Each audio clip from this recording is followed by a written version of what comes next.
see you guys.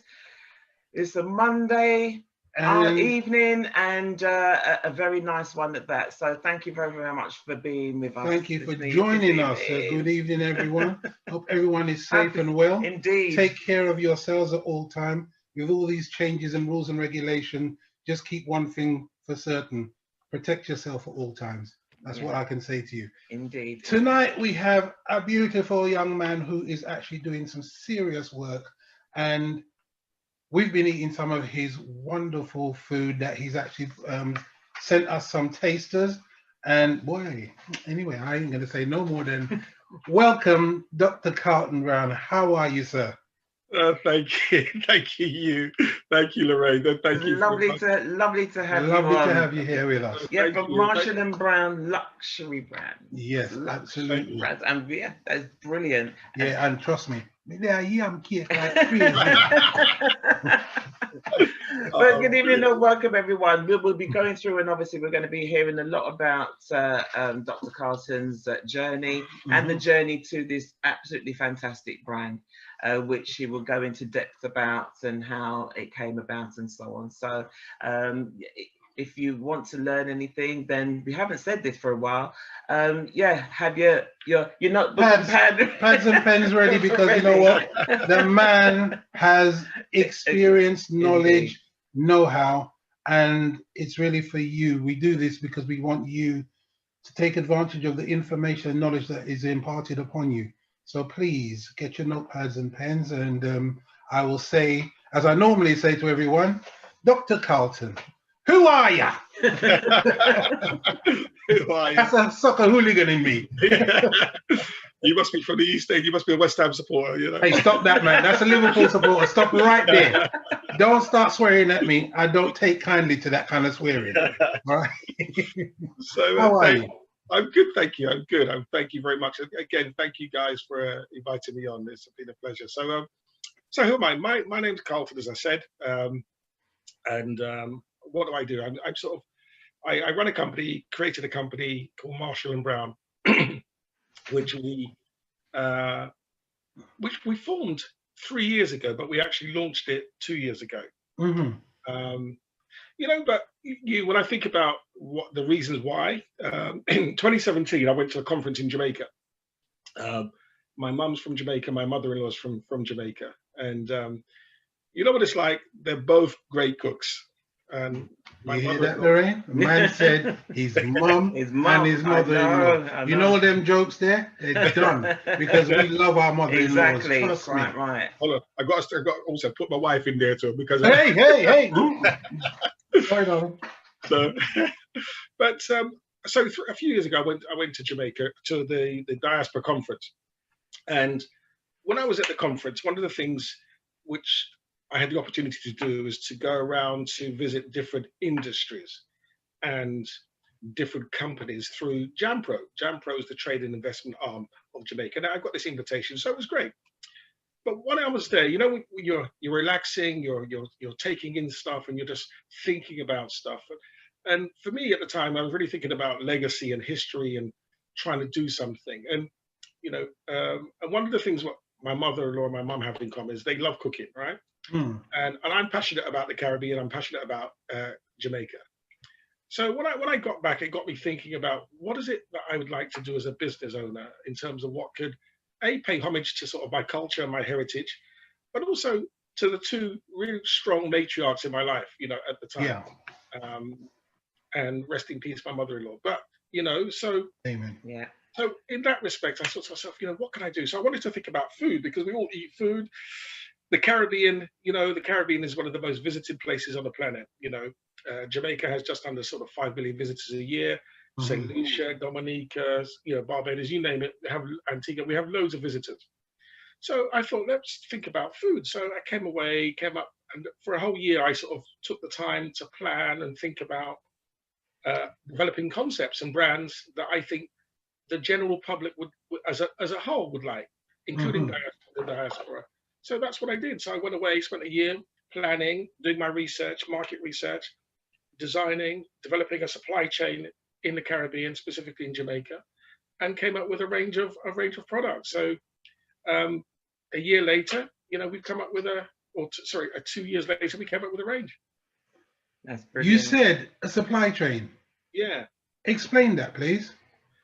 So it's a supply chain. Where can I buy my products from? Where can I go to get the products which I'm looking for? That A, the quality is going to be there. 2, logistically, they can deliver the products on a timely basis. 3, are they at the right standard? Because when you're dealing with something internationally, particularly if you're going to put it in the UK market, they have to comply with different regulations, for example. So whether it's SALSA accreditation or BRC, which is British Retail Consortium accreditation, or just international standards like ISO. So you've got to think about all of these things, about the people that you choose to help you in your supply chain. Because the worst thing I could do is launch something and say, why they haven't delivered it. You know, my reputation goes down the Swanee. You know, people, you're thinking, what kind of business is this? So you've got to think about all of those things in your supply chain. Yeah. Who's going to produce your goods? How is it going to get to you? What's the cost of getting that to you? The frequency, you know, are you going to ship it or are you going to fly it?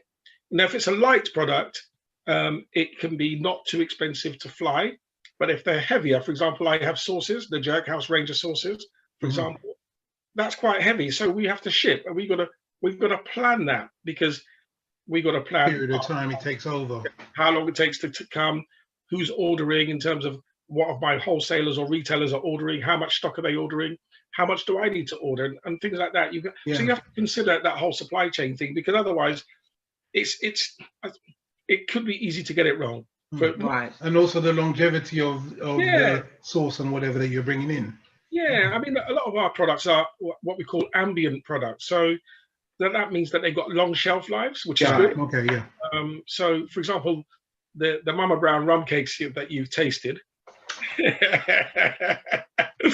So they have, you know, they contain. I'm going to show them all. Look at that beautiful packaging. But we're going to talk about the packaging in a little while, because you ain't escaping. Dr. Carlton will be speaking about that. So that is the pineapple, okay, and that is the banana. Absolutely. Rum cake, wicked. Absolutely anyway, wonderful. I don't know that you guys have been fighting over the rum cake. You know this, innit? I want you to know this. Definitely. So when now that you've actually looked at you looked at your product line or how you're going to get it over, what I found interesting was your different flavors, how you put different flavors together. How did you go about doing that?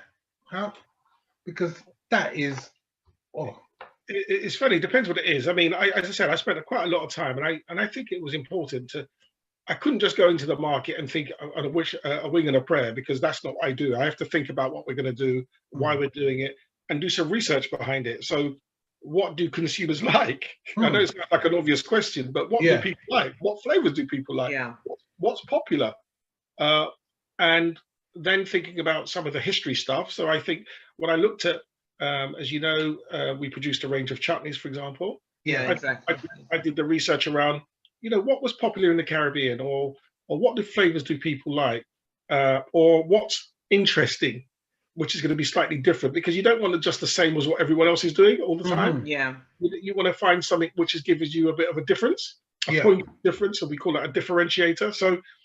So that someone says, well, actually, I haven't tried that, but I've tried mango before, but let me try the pineapple because I haven't tried that, for example. So I just really spoke to my wife, spoke to family members, did research, did a lot of reading, internet searching, and then came up with some ideas, and then spoke to different suppliers about that ideas. And then sometimes we got some samples made up and we tried back and forth to see what it was like. And then we settled on what we thought was the best approach, really. Okay. Well, I mean, to be perfectly honest, you succeeded there, believe me.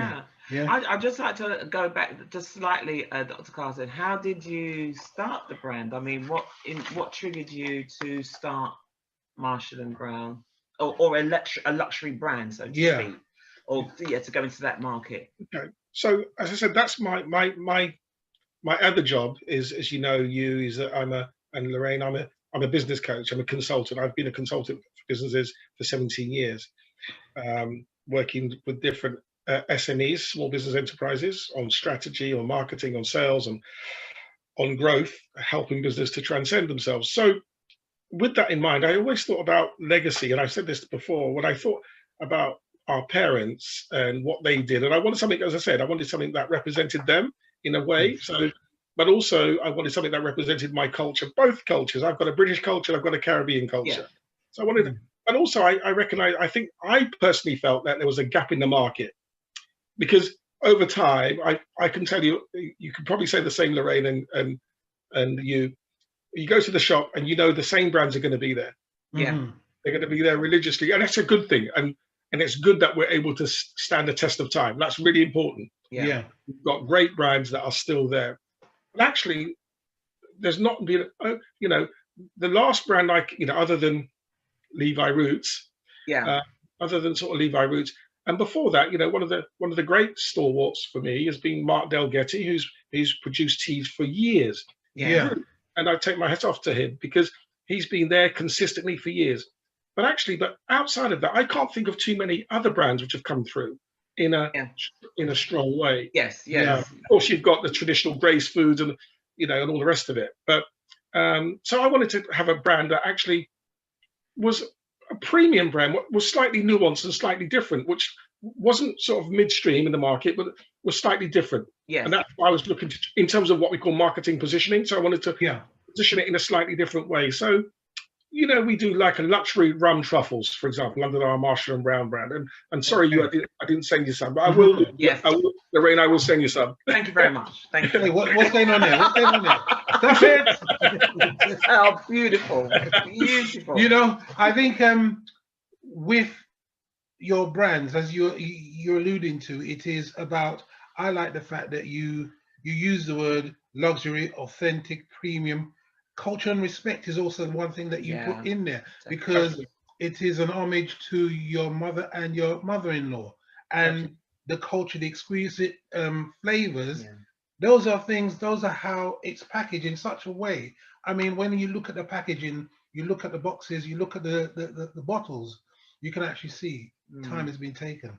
So And I think, and the thing is, you know, when I look at the Caribbean, and you know, whether I've been to Antigua or Barbados, it doesn't matter. But when you go there, there are so much good things that come out of the Caribbean, and sometimes I don't think we always do it a service. Or sometimes we don't appreciate that there's great stuff coming out of those countries. You know, regularly, consistently. Example, you may not like this one, but you know, but no, it's not true. Our rum is better. No, don't bother with it. You know, Jamaican rum is the best rum in the world, right? But outside of that, for example, do you know that National Geographic said that out of one of the top 10 national dishes in the world is ackee and saltfish? I've heard that. It's one of the best dishes in the world. And you know, if you think about the Caribbean, you know, reggae music, you know, whether it's Jamaican rum, you know, Jamaican rum, you know, Appleton. Hey, I'm beginning not to like this guy. Trust me, I'm not liking this guy. I'm sure we could. So, but you know, so many good things come out of the Caribbean, and sometimes it's really well positioned, and sometimes I think we could do better. And you know, and I'm just trying to position you know, just make everyone aware in terms of what I'm trying to do, or what others have done, and I'm still trying to do, is to say that, you know, there's lots of good things that come out of the Caribbean, and here's a few of them. That's okay. So in terms, I'll go. See, we're gonna. This is where we get on when we want to ask loads of questions. I'll leave her alone. So my one is, in terms of, you said you did a lot of research, a lot of background work and so on. Did you do your market research, or your market research just here, or did you sort of find out from people from back home, you know, the Caribbean as well as European people? You know, how did you do that, and where did you start? So first and foremost, I mean, about the supply chain, I spent time with people like Jampro, which is the trade and investment arm, and started to talk with them initially about different types of suppliers. I then went to Jamaica and visited some of those suppliers. Okay. Right. Okay. So you then built a personal relationship. Yeah, it was important actually, but some of them I couldn't visit, for example, but some but in the main, I went to visit some of their suppliers and saw what they did, how they did it, what they looked like, what credentials they had, etc. So because I recognise in the UK our market is quite vigorous in certain aspects, and we've got to comply with certain things that they require. So it was important that the organisations I am working with were able to deliver upon those things. Yeah. So that was part of the research. Was that? Secondly, I did things like what we call focus groups. So yeah, I was going to ask you about that. I got samples made up, and I got people to taste it. What do you think of that? You know, all sorts of people. Yeah. You know, across the diaspora and others. You know, just in general, just say, tell me what you think about that. What do you like about it? What don't you like? Yeah. So that was on the food side in terms of that. Sorry, just a brief moment. Yeah. You see, what you're saying there, it's something that we firmly believe in this group, is that we want to help businesses we want businesses to collaborate, to buy from each other, and sell to the world. But the focus groups seem to be, we've got something and we're gonna do the focus group as our own community. And so the thinking is we're going to only be selling it to our own community, which is the wrong way to process, because the green doesn't care about the color or the culture. The green cares about what that person who buys it, tastes and likes what they get from it.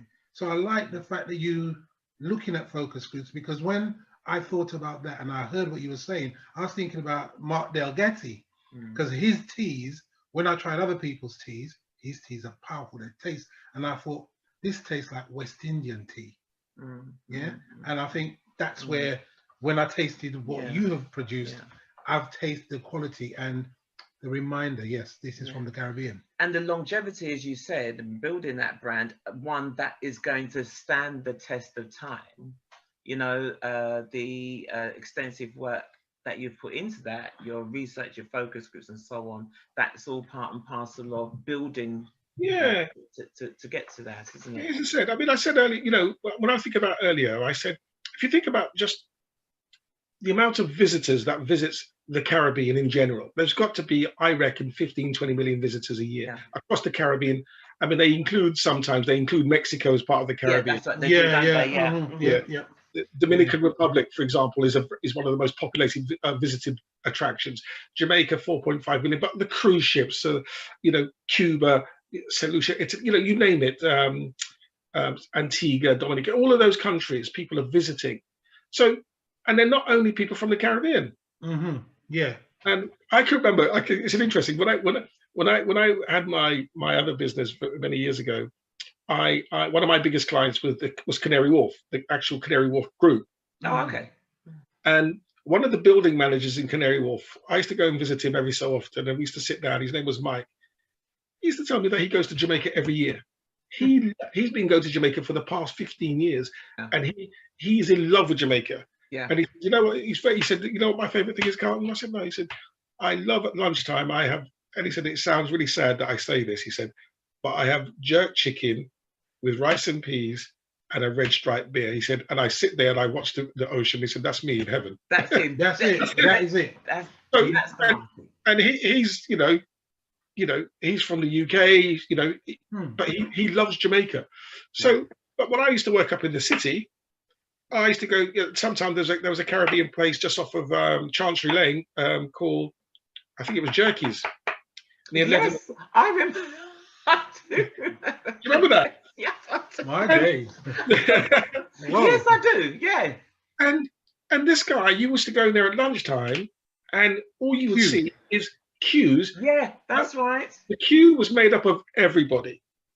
So what I'm saying, when you think about food, I think macro, not micro. Yes. I think everyone is an opportunity to buy your products or services. Right. Think micro, not macro. No, think the other way around. Think macro, not micro. Macro, not micro. Yeah. So think, you know, for me, it's not. It doesn't mean the opportunities are just becomes exponential. And I just don't think we should limit ourselves and our opportunities by just focusing.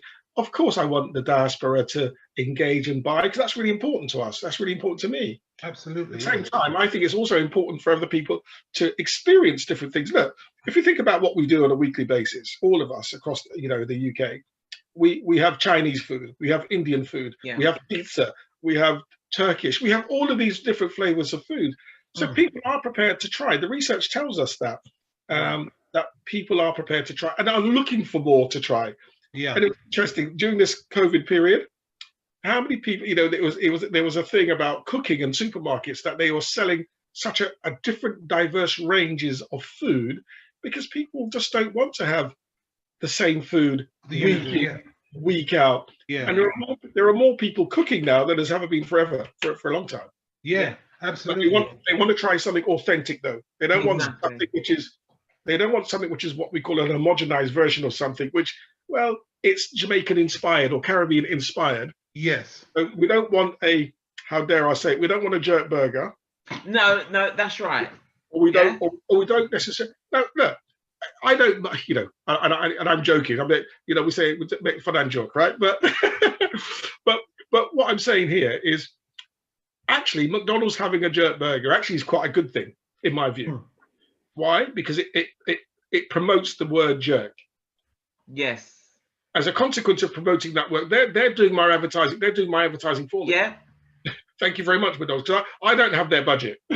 Yeah. So you can do that for me. That's fine, and then I'll come in at the other end. Yeah. We could talk about the context and consequence of cultural appropriation and all the rest of it, but the concept of jerk is traditionally a Jamaican concept. It was done when the Maroons were on the run from the British. That's how the history started. Yeah. And they had to cook their food underground with pimento wood underground. That's how it started, right? So they could hide the smoke, so the smoke wouldn't escape, and you could discover where they were located. That's how it started. Yeah. So it's a method of cooking. We know jerking is a method of cooking and preserving of meat, right? Yeah. But if McDonald's want to use it, or Jamie Oliver wants to use it in the context of whatever they're doing, now, we know it's not going to be the same. We know it's not authentic. But it will drive people to it, won't it? To try it drives awareness. Yeah. That's the key for me. Yeah. So people still have a choice to still go and choose to buy it or not to buy it. Yeah. They might search and say, actually, I'm looking for a jerk sauce. Oh, that's authentic jerk sauce based on an experience somewhere else. And they say, well, actually, that didn't taste very good. I want the real thing tastes like. Let me try that. Oh, actually, I quite liked it. Maybe I can buy a bottle of sauce to go home with it. Yeah. So whatever way it is, I've seen that happen in reality in one of the big supermarkets. Whereas I saw one of our cousins was looking at a sauce to take, and what transpired was that person saw authentic Jamaican and put away the others and went for that one. And I know that person will be back for the other ranges as well. So you have, your product has how many? Your jerk house, how many seasons have you got? We have 6 flavors. So we have a traditional jerk seasoning. We have a jerk barbecue sauce. We have an award-winning mustard sauce. Now you see this there wicked. That's my favorite. Yeah. I think Dr. Carlton thought that this is only for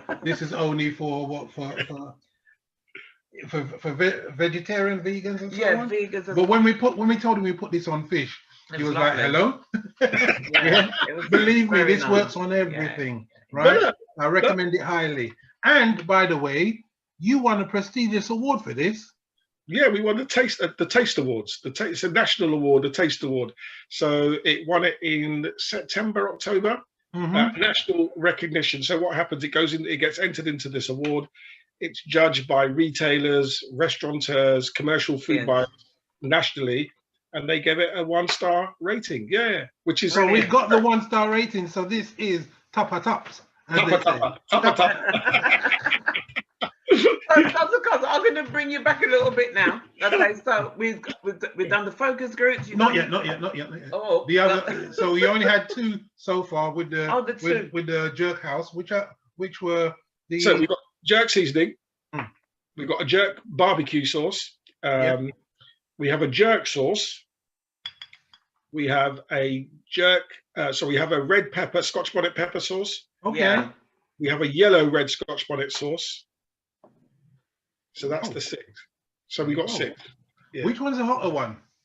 The yellow or the jerk bonnet sauce? The Scotch bonnet. Do you know the red Scotch bonnet for me? Yeah. That sounds dangerous. It's not just about the hop, but the flavors. Yeah. There you go. Yeah.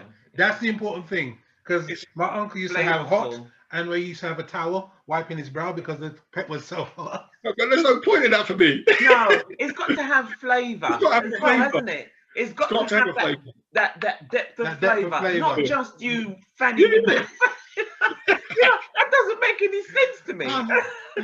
Used to watch my dear old uncle. My man used to have a towel around his neck, and he's got his one drop of pepper, and that was it. Really? He used to say, the food spoiled.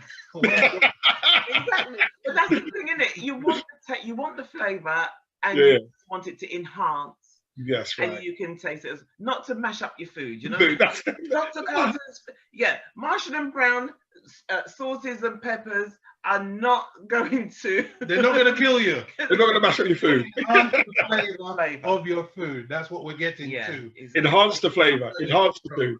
Yeah, it's about enhancing the flavour of what you're eating. Yeah, absolutely. Yeah. So, and the range of chocolates as well, because obviously I think a lot of people would have seen from what we have shared throughout the week. We shared the videos of truffles and so on. So those are really interesting to me because I eat anything, but I do know that they're gluten free as well as is it vegan? So we do two. So again, just talk about the research again. I know it sounds very simplistic in saying, but I put so much stock behind planning and thinking about what you do and researching what you do before you go into it. And it just gives you a better chance. That's all I think about it. It just gives you a better chance of doing well. It doesn't mean it's not going to go well, but it just gives you a better chance. And that's what I say to my clients when you think about doing anything.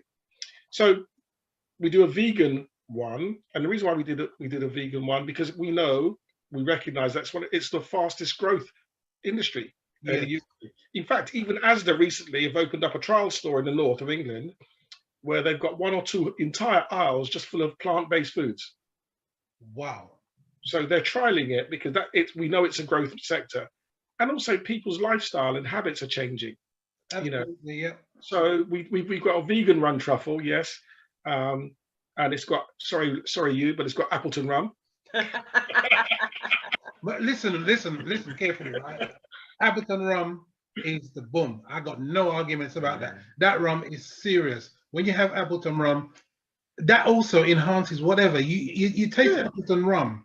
You put it in something like the pineapple, the rum one, right? I like the banana one with the rum, especially because it's a natural flavor, and then you got the rum on top of that, and you have not saturated it. It's a hint, and the taste of it. It complements it. It's wonderful. So Appleton rum, I'll get to you. Yeah. So we do a vegan one and we do a non-vegan one. Yeah. Okay. So they're produced in the UK. For logistical reasons, because by the time you fly it and so we produce it in the UK. It's produced by a master chocolatier, so he's highly qualified at what he does. He's produced chocolates for, how dare I say, some of the best of them in terms of retail. How did you source your suppliers? How did you go about picking? This one was an introduction, so it was a referral from someone I knew who said, there's a couple of people you can go to. I tried one, didn't come back to me over time. I kept on trying, it didn't happen. So the other one was the other alternative, and he was reliable, and he still is very reliable. Yeah, he does great quality work. So so you'll try it for yourself soon. All right. Yeah, so that's lovely. And I will say again, with the packaging. The packaging is amazing, and as well as the taste of the cakes as well. I can't tell you, everyone, sometimes you get cakes and they say they are rum cakes or they are pineapple or banana, but this is truly, when you open the packaging, the smell alone is just so inviting. So it is authentic, and it will remind you of what you've grown up with. Yeah, so I would say absolutely. it's definitely, you know, products that you have, Dr. Carlton, you know, are very much reminiscent and stays in, you know, in the realms of where it comes from, which is the Caribbean. And you've Lovely. got many flavors of this as well. Is that Yeah, correct? There's we 6 there's 6 flavors. So flavors. pineapple. Yeah. So look at you thinking, hold on, I haven't tasted that flavor yet. I can see. I'm coming to your yard. Pink is gold. You're more than welcome, as long as it's social distancing. Stop it. So yeah, we do pineapple, banana, coconut, original, chocolate, and key lime. Yes. Key lime. Yeah, the key lime. No, the key lime one sounds wonderful. Yeah. Like a citrus. It's more citrusy, yeah. Yes. Okay. Indeed. Wow. Whoa. Okay. No, that's All lovely. right. So do you sell? Can you? They're sold chocolate. separately, or they can be sold as a whole pack. Because part of your advertisements is I've seen how you've got them, you know, stacked up, and that looks kind of nice as a presentation. Even I was thinking in terms of marketing, like on a shelf somewhere, how it's, you know, packaged. So we sell. I mean, we sell through different channels. So we sell through wholesalers. We sell some direct to independents, and we also have distributors and retailers. As well as we sell online ourselves, as well as on things like platforms like Amazon. So you can buy a single cake if you chose to on Amazon, but on Marshall and Brown website, we tend to package it. Yeah. So because it's just from experience, what happens? A lot of people people buy 6 flavors, and either they give one as a gift, or they. And as you know, they're so Moorish. It's so easy to finish one in not a Exactly. They're lovely. Yeah. You know, my son, he does hampers as well, don't you? He loves it with custard. My son loves it with custard or ice cream. Just puts it in the microwave, and he's gone. Yeah, exactly. And you've got the hampers as well. Yeah. I see. Right. So we've got a hamper called it's called the Kingston. The Kingston hamper. And then we do a little smaller one now called the Taste of the Caribbean. Okay. So it's got a taster box. So you've got cakes, you've got chutneys, you've got sauces, you've got chocolate. So it's a nice present to give in the workplace. Try it. Are your products available physically in any of the shops? What shops are the branded available in? So on the website, there's a stockist. And you can click on it. Right. It tells you who the stockists are. The website is marshallandbrown.co.uk. Yeah, that's right. Yeah. Okay. Yeah, I put that in here for people, and I'll put it again. Yeah. But yes, no. So coming on again now, because the story is just so good. So you went through all your focus groups and so on, gauging from everybody. Now, for me personally, how long, as a business, and you've got a product in your mind that you want to put out there, how long do you give yourself to do that, the focus group and the research before you take it to the next level of development? Well, I think you've got to just get it right, Lorraine. It's I always I sort of, when I work with clients, I say to clients, you must quantify what you want, when you want it, have a timeline, and all the rest of it. And I think that's important. But I think what's even more important is to get it right. Okay. Okay. So yes, you've got to set timelines. Of course you have, but you want to set a goal and say, okay, within, I allowed myself probably just over 12 months to get this one right. And that spent time toing and throwing, and it takes time. And sometimes you might have to extend your timelines, but set yourself a goal. But in my case, it took me the best part of, over 12 months to get it right. Yeah. Okay. Is there a definitive timeline? I can't answer that. I just think the important thing is, before you launch it, try and get it as right as you possibly can. You may not get everything right, but certainly you need to understand your supply chain. You've got to get that right for sure. Yeah, right. You've got to get your branding right for sure. Yeah. You've got to make sure that your product the label is compliant. Now, for example, all of my products, I put them through UK compliance. So there's a company what check my labels to make sure there are things that you have to put on your labeling. So I wanted to make sure if it's going to sit on a shelf somewhere, if I'm going to approach a retailer, the last thing you want to say to a retailer, well, they're going to check it. Well, that's not quite right. So I'm going to make sure that I've done my work to make sure when it gets presented, I can present it in the best possible light, that it takes away any possible issues. Yes. Okay. Yeah. In advance of presenting it. So yes, I like to set a timeline, whatever that might be. But I think it's important. Get your product right, get the brand right, get your marketing right, and get your strategy right. Strategy to go to market. Once that is right, as far as you are concerned, you've got a great strategy. You know who your ideal customer is, how you segmented your market, how you're going to approach the market, what are your channels for distribution to your market or for growth. You can say, right, part of my market is going to be an online market. That's great. What platforms are you going to use within that? Fine. I'm going to use Amazon. I'm going to use Etsy. I'm going to use my own website, for example. That's one channel. Wholesale market. Okay, what does that look like? Who are the wholesalers? What takes my type of product? Example.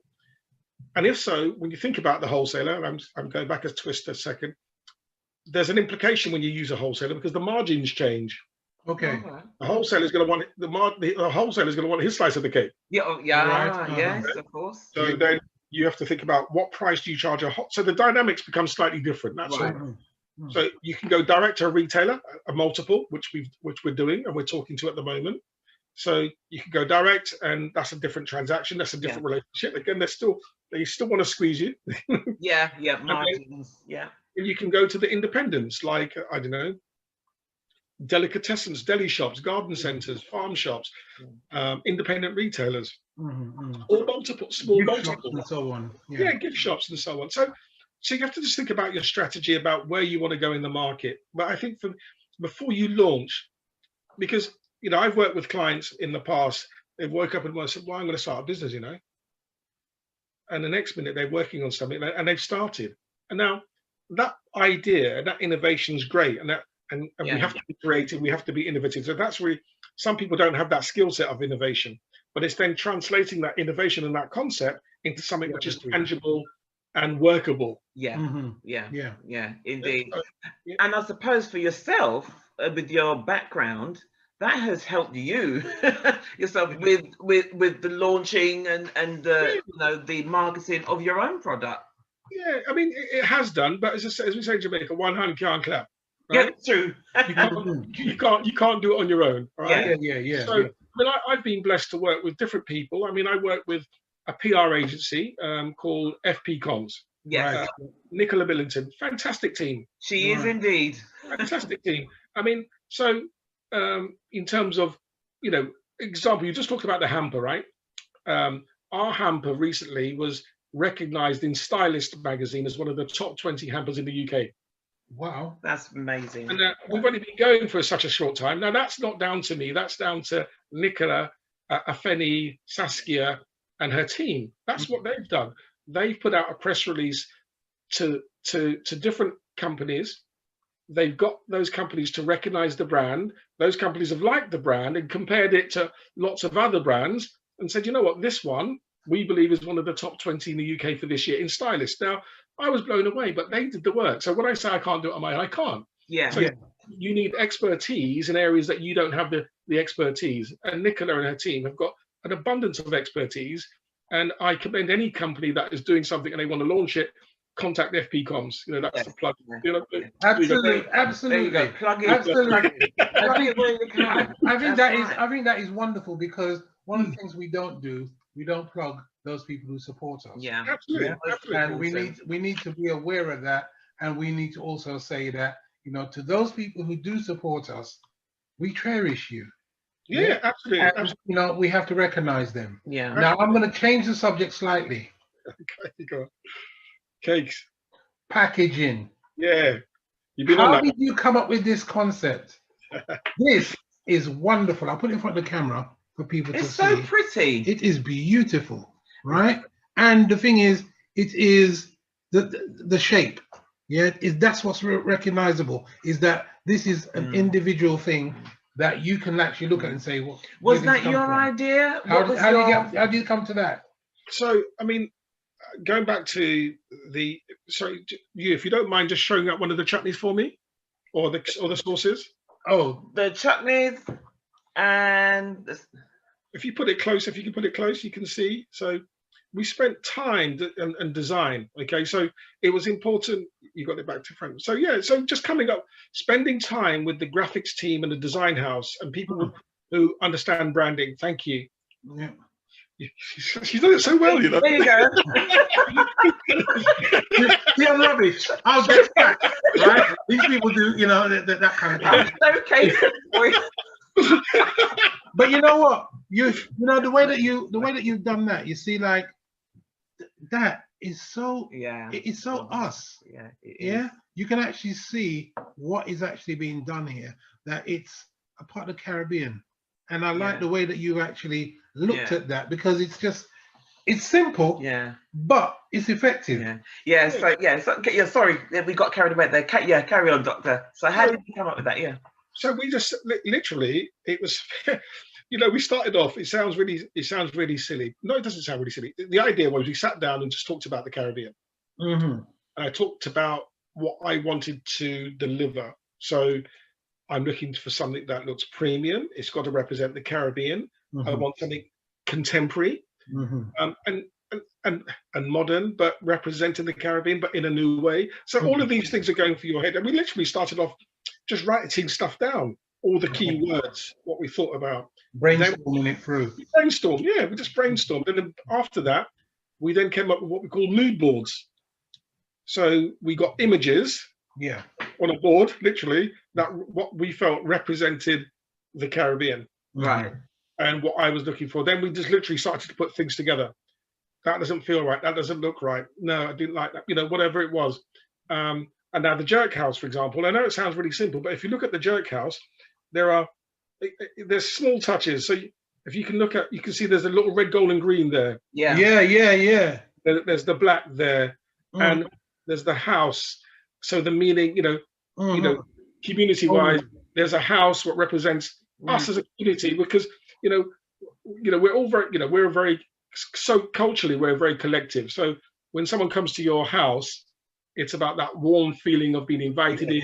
Yeah, you know, it makes sense. Yes, you know, so all of those things, and keeping it simple. The jerk house. Well, jerk is a universal word, but it's a jerk house. So it gave it a brand distinction and a differentiator again. And black represented the color and all those things what we thought about. So all of those things come into play.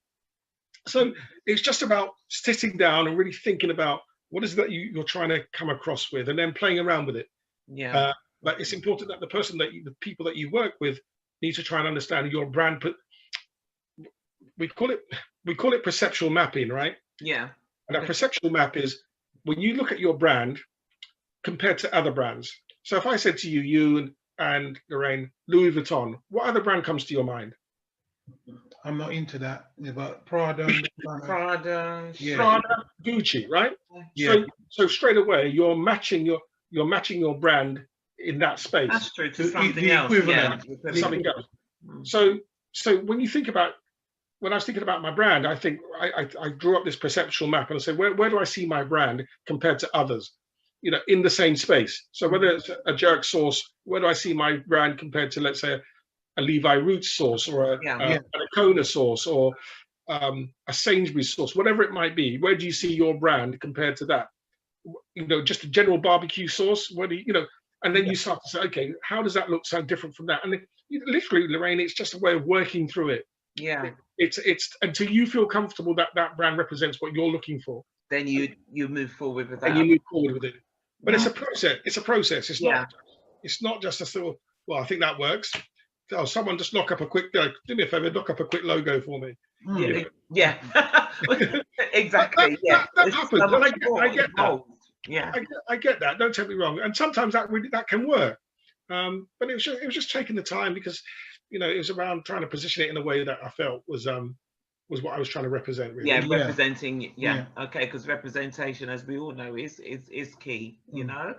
So just on that note, on the packaging note, Lorraine, and the sauces and the cakes, last year, in fact, the first year we launched, got picked up by Packaging UK Today as one of the as brands to watch out for.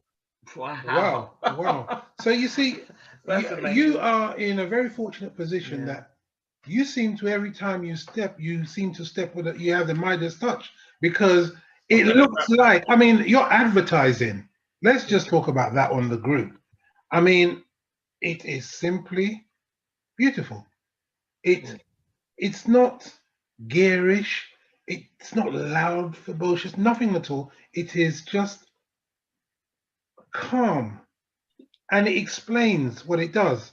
And that kind of that way in which you approach it, do you actually, again, is that the same process, whereas you will talk to the business or whoever who's doing the advertising for you and go through it using your board again to create the picture before you get to the result? In this case, there's two, I'm not sure which adverts the adverts you're talking about recently are the ones with the Blue Mountain coffee, the Yes, chocolate, the Blue Mountain coffee, and there is the one with the drinks, the flavors, these flavors on it. Okay, okay. Where you sail across the sea. Yeah. Take me home. Take me home. Take me home. I mean, it's an interesting story. I used to do some. I used to be an associate lecturer at uni, so now and again I'd go and do some lecturing. And one of my old students, a young brother of mine, David Anya, he's a Nigerian brother. He set up his own production company years ago, since he's left uni, and he's been doing it for many years now, and then he's quite big at it now. He's done very well. And anyway, we haven't seen each other for a while, but he sent me something on LinkedIn and said, "Hi, Dr. B, how you doing?" And da da da. We reconnected, and I touched base with David. I said, "David, listen, I'm looking to do some stuff." He said, "Dr. Brown, you're always good to me at uni. He said, let me help you to do something." Wow. Well, tell him he's done a beautiful job. Exactly. David Anya Productions produced all of those videos for me, and I was blessed. I've got to say I was blessed. They are top notch. They are really top notch. It seems it seems like in the whole process that you are working with, the luxury, the authenticity, the premium is always there. It's at the forefront of what you are doing, and it actually shows it through. So, you launched, was it last year? January 19, yeah. Yeah, January 19. So in that short space of time, and so on, the accolades coming through. I mean, it's you can just go from strength to strength. So let me ask a question there. Oh, go on then. You can ask. You see we're fighting already. You see we're at last. Where do you see yourself and your products in the next 5 years? Well, I think Lorraine just hit it on the head. Sorry, you. She got it right. Lorraine got it right. Good night. See you.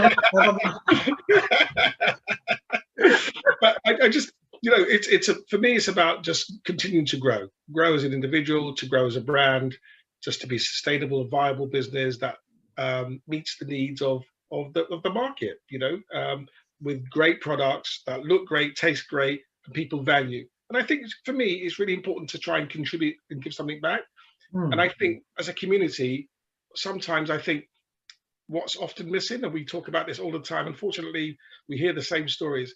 The only sort of people that we identify with are the people which have been successful sports heroes or musicians, or, what we want to try and do is to give more ammunition to, if you like, to the younger generation to say, look, there are other businesses, you can start something as well. So if I can help someone else to say, look, there's this business here, looks great, and it's successful, and guess what, that means you can do it, and I can maybe coach or mentor. I already mentor 2.5, one's falling off the rails a little bit, but We'll come back. But for me, that's important. So if you can contribute in some shape or form and demonstrate, because I think we learn sometimes. So in terms of the answer to your question, just to continue to grow, but we learn through what we call vicarious experience.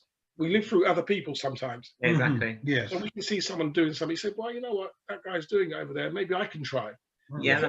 If it helps that shift, or I can support in some way because the business is doing well, I'm happy to do that, Yeah.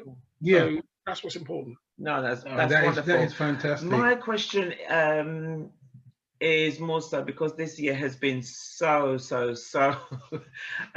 pivotal for everybody. Yeah. How has this year been for you in light of everything that's taken place right now? but at the end of March, I think, like, why? What's going on? Yeah. In the name of Marvin Gaye, what's going on? Exactly. Yeah. Yeah, yes, absolutely. Yes. What is going on? Yeah. So I think after that, you took stock of things. You said, right, okay, all you can do is to innovate. That's all you can do, is to think about what you're going to do. So we spent time looking at. So what we strategically did was spend time thinking about online platforms that we could wholesalers that we could work with. Okay. So we started to collaborate and register and get with more online retailers. We also revamped our website during that period, and we are selling more on our website now than we've ever done. And we did that directly as a consequence of, but also we finished off a couple of other projects. So we've just launched Blue Mountain Coffee, as I said, literally this month. We've literally just launched it. It will be officially launched in the new year. Wonderful. From FP Comms, officially we'll launch it in the new year. Wonderful. Look forward to that. So we spent the time making sure we were productive. So we're still marketing to certain clients, even though a lot of them were on furlough or working from home. So the whole process has just slowed down.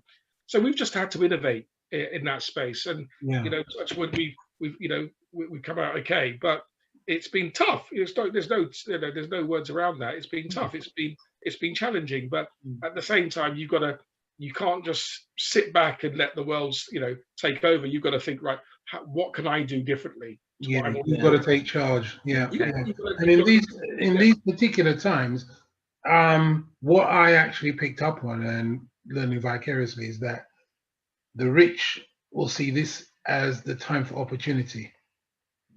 And those not so well endowed will actually see as the time in which it's time to close all doors and get themselves ready for whatever's coming their way. But the rich will see it as this is a time for opportunity. And they will spend. This is their time where they spend to accumulate rather than hold tight on what they've got. So we need to have a kind of change of mindset. Because this is the time when we can start picking up the books, learning, doing the research, and start walking towards the direction we want to be. Absolutely. So even all of the videos you've talked about, they've just been produced in the last few months. Oh, okay. So we've done all those videos in the last few months. A good friend of mine, Nick Sargent, he has a production company. He done a couple of. Did I show you the video with my wife cooking in the background? No, I haven't seen that yet. Yes, I've seen that one. Yes, that one's the vegan jerk burger, for example. She's cooking. That was shot. There's a promo video shot by my friend Nicholas Sargent, who again has another production company. Great guy, does a great job. So we produced all of these things, and we did a production for the Vegan Kind. The Vegan Kind is UK's #1 vegan wholesaler, online retailer. Sorry. Okay. So and we had to do a couple of promo videos for them, and Nick shot those videos, and they're brilliant. They're excellent. I mean, so you've used this time just to really so we've invested and making sure that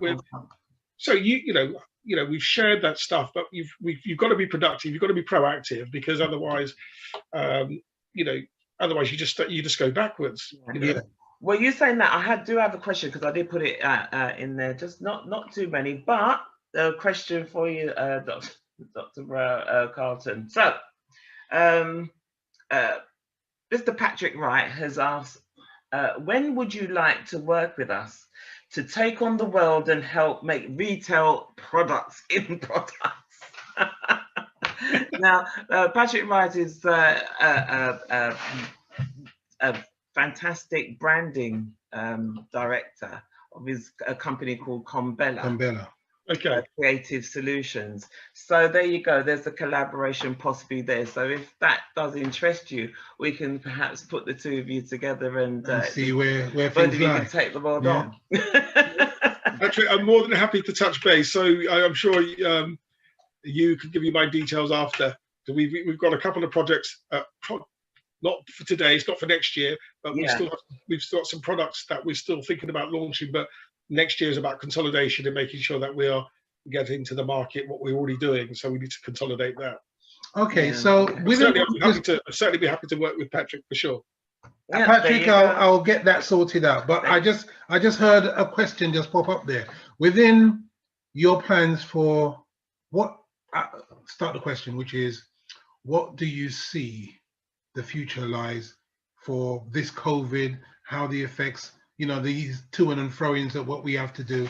How are you going to handle that for the very near future? What do you see? How do you see you going to handle the restrictions, restrictions or not restrictions, or in-house, out-house, whatever it is. How are you dealing with that? Because as a business, you can't do yo-yo. You got to know where you're going. I mean, look, no one we like, as human beings, I think we like certainty. We like to know on a Saturday, on a Sunday morning is ackee and saltfish and fried dumpling. We don't or whatever. We like certainty, right? At 9:30, That's a bit rough on me, A bit rough on me. I wake up at 9. And I will never ask her to do what I'm not prepared to do myself. Yeah. It's got me trained. We like certainty. We like a rice and peas on a Sunday, right? We like certainty. We like predictability, right? But we know that uncertainty is not ideal. We don't, because we like to know that we can forecast, we can predict behavior. What we like to see certain outcomes. But I genuinely believe in this situation. Okay, there's been huge uncertainty, huge peaks and troughs, and people don't know where they're coming or going, and it's affected so many people, unfortunately, really badly. Now, but I always believe that it's a transition. There's always going to be an end. It's just a transient moment. And whatever how dare I say it, the new norm will be, there will be a new norm. There will be at some point. Okay, so now, I'm not going to get into the whole thing about the vaccine, not vaccine, but at some point in the near future, there will be some form of a solution to this current plight. And as a consequence of that, society will have to move on. They've always moved on.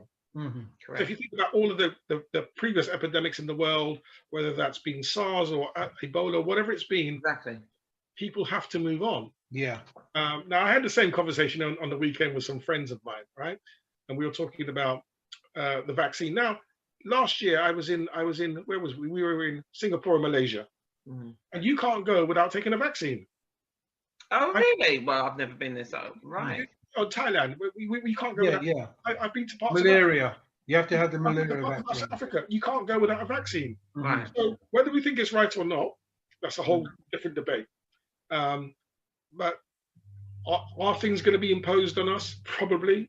I just genuinely don't know. But whatever happens, there's going to be a point where people have to move on, and you have to be prepared for that moving on. So you can't stand still now and say, well, boy, what am I going to do? You got to say, right, what can we do? Let's plan for a future, because if you don't, what's going to happen? You're just going to stay dead in the water. So you have to think about moving on to whatever that is. So that's about fluidity. You got to think about a strategy. You got to say to yourself, okay, in the eventuality this happens, what can we do? Or if that doesn't happen, what can we do in this eventuality? But either way, you've still got to have a strategic plan to move forward. Exactly. You can't just stay still. So for me, we're moving forward. We have to move forward. I can't think of it any other way, because if I don't have that mindset, I'll be stuck, and that's not a great position to be in. So you've got to think, right, at some point, I'm still talking to buyers now about thinking about them taking our brand in the new year. I'm talking to wholesalers now, and I haven't stopped. It's been slower, but I haven't stopped. At some point, that's going to be freed up, and the market's going to be freed up, and you can see it by the stock market. Indeed. When the stock market rises, the confidence level have risen. And the economies are going to open back up. That's for sure, because they can't afford not to. Listen, Boris and Sunny, Mr. Rishabh can't keep. They can't stop progress. But also they can't fund the economy forever. No, exactly. So we're going to have to get in there somewhere. And if you're ready as best we can, then that's what we've got to do. So be a little bit flexible, have some fluidity, and keep strategizing and focusing on building, which is what you're doing. I think you're right, Lorraine. I think you know, there are lumps in the road. Don't take me wrong, there are for sure. But you can't think about all the bumps. You got to think, okay, where's my destination still? Where am I going? And keep sight of that destination as opposed to where you are at the moment in time. Because as I said, I think it's just transient. It's just a moment of time. Yeah. And we'll come through it. We'll come through it at some point. We'll definitely come through this for sure. And we have to believe that. If we don't believe that, we're dead in the water. Yeah, absolutely. Exactly. Well, we'll be there to support you 100%. Yeah. So at any time, you know, we'll be there to support you. No, I appreciate that. Thank you. Indeed. So obviously now with tomorrow being the 1st of December, all right, and everyone perhaps is looking for a different kind of Christmas possibly, but still wanting to enjoy stuff. Where can people, I mean, you've said it, I'm going to make you say it again. Where can people get your products from? Purchase the products. And when's the Blue Mountain coffee coming out? No, in the new year. It's here. You can buy it if you go to our website tomorrow. Oh, brilliant. www.marshall, and Brown. Yeah, I wrote that in. I'm going to write it again for everyone. It will be in the group. I'm going to write it again for everyone. .co.uk. Yeah, absolutely. Yeah. You can buy, and we deliver. You know, normally, you know, it's all automated. So we deliver by courier. It's delivered to your house, normally within a few working days. You can also go to Amazon as well as some of the other stockists, which you can see online. But ideally, I'm going to share this with you. But I'll be sending you and Lorraine a code, which I hope, if you don't mind, putting into the group on Saturday, just for the hampers. This is just on Saturday. We're doing a 10% offer on the hampers this weekend. Oh, wow. Wonderful. Oh, thank you so much. That is wonderful. Thank you. When you send that, we'll put that up. Midnight Friday. So I'll send it to you before you close. Okay. That's wonderful. No worries. Thank you very much. That'll be wonderful. Thank you. No, but yeah, so you can go to our website and you can, as I said, right now in terms of COVID times, things are a bit dynamic and a bit different. So one of the easiest way would be to just log on and place an order online, and it will get delivered to your front door or to whoever, you know, if you want to send someone a gift. Yes. That would be wonderful. Yes. You can send it to them at their house, and you know, we'll be happy to do that. Wicked. Lovely. That is wonderful. I mean, the products, I can't tell you, they are wonderful for presents, for anybody. You know, I am sure they will be very thankful that you have sent them. Because honestly, I'm going to say it again. We're fighting over the banana one. Honestly, people, if you do buy the many flavors, the cakes, when you open them, the smell alone is just so inviting. They are just so succulent. They're Moorish. You get into trouble. With a cup but of it's tea. good trouble. It's good trouble. Trust me. Yeah. Yeah. So no, that's wonderful. It's wonderful. I've got a last question, but this is one that I just want to ask because I should have asked it earlier on. Okay. In terms of distribution, how do you work on that? Because from my understanding of distribution, I've always understood that distribution, when looking at distribution in England, you're looking at somewhere in the Midlands and then branching out. Remember, you see how they do that. How do you look at your distribution? No, we have a warehouse distributor. Okay. We have a fulfillment service. So what happens essentially? Our stock is stored in a warehouse. So an order comes through. They pick the order if you think about an Amazon warehouse, they pick up the stock. It has a label. They put the label on they pick the products you've picked, and they pack it, put the delivery label on it. It gets picked by a courier and it gets delivered to your door. Okay, people. Wonderful. So now you know. There's no messing about. Yeah. So it's delivered straight on. We deliver the whole UK. So. Oh, wicked! Wonderful. Whole of the UK, and in fact, also to Europe now. We've just signed a deal recently to service Europe. So France, Germany, Italy, and Spain, and Austria. Strangely enough, we've just taken our first order in France recently. Well done! Wow. Wicked. Brilliant. Now domination is the right. We know that there are a couple of groups, and Windrush Bay. Yeah. Yes, Windrush Bay. They're Yeah. a company that deliver food, straight to your door. And I know that what they Authentic do Caribbean is they food. get authentic Caribbean foods. They add that to their bundles, or you can order from them. Yeah. So I am thinking in what you're doing, it will be useful to use them as well, That's because also another avenue. that's another Yeah. avenue to deliver. We're already talking. You see that? Ah, You see that? I love it when it starts working. Well, there you go. This is the People, collaboration, everyone. this is what we're talking about. This is why we're here. Working together. We are looking at collaboration. It's not about, as Dr. Carlton said, it's not one hand can clap. You have to have both hands. Yeah. And when you collaborate, you look at everybody who can help, and you work together. Forget Well, the egos, please. Yeah. So listen, I mean, it's important, and I take your point. For us, I how dare I say it, I think there's a level of consciousness today, more so than there has been for a long while. Yes. I hope that genuinely continues, because as a collective, we can do so much more.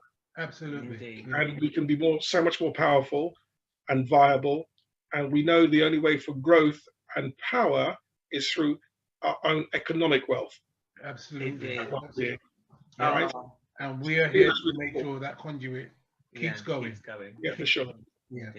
Dr. Carlton, it's been an absolute pleasure speaking to you. I don't think this has been an interview, because any man who can tell me about my rum is not as good as yours. We don't have no interview. You're not going to live that down, unfortunately. I'm telling you, it's done. But the thing is, what the thing is, Lorraine? He knows it's true. That's what hurts. I think I will need the two of you to that one. Hey, listen, I already said it. I already said it's true. But it's my island. I'll never give it up. Right? We make best rum. Listen, but Lorraine and you, you're doing a great job there, and thank you. Thank you genuinely again for inviting me on, and I appreciate it. And what you're doing is invaluable. So keep up the good work, and thank you so much. I really appreciate you. So thank you for that. Genuinely. Thank you for coming on, to you. and all the best with the company. And I am sure we will get to speak again soon, and that will be the next chapter. Yeah, right, go forward. And say hello to she who must be obeyed. Yeah, I will do. Okay. So thank you so much, everybody. Thank you very much for for tuning in with us tonight. We'll be sharing all the other details in regards to Dr. Carlton, and we will wish you a really good week. Yeah, and we'll see you next week, because we have a mobile barber, and we'll be telling you more about it as we promote that for you as the week goes on. So we'll talk to you soon. Thank you, everyone.